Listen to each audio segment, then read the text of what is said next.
I'm going to read a book called The Clumsy Crab. This is written by Ruth Galloway.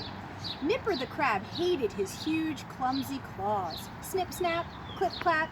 No matter how hard he tried, they always got in the way. Oh, poor Nipper. None of his friends had clumsy claws. He wished he had tickly tentacles like octopus and jellyfish, or flippity fins like turtle and fish. One day, Nipper was playing catch the bubble with his friends. Pop! His clumsy claws burst the bubble. He couldn't play that game anymore, so they played tag instead. Nipper scuttled off sideways, but one of his clumsy claws got in the way.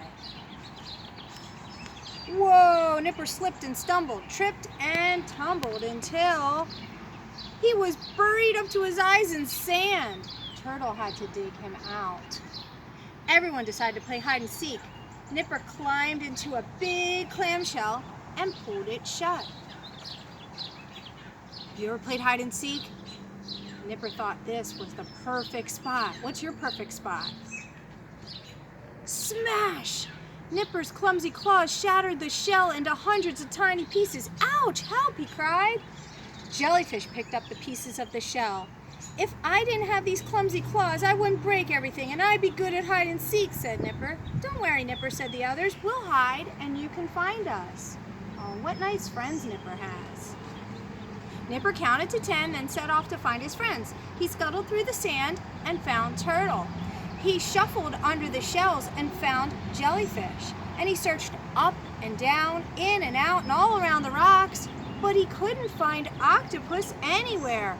Suddenly, everyone heard a cry. Octopus was tangled in some seaweed. It says, help! Octopus squirmed and squiggled, wriggled and jiggled. Turtle and Jellyfish tried to help, but the knots got tighter and tighter. Then Nipper had an idea. Nipper snipped at the seaweed with his claws. Faster and faster, Nipper danced around the clump of seaweed, snipping and snapping, clipping and clapping. His claws moved quickly, slashing and slicing, shredding and dicing, until the sea was filled with tiny pieces of swirling seaweed.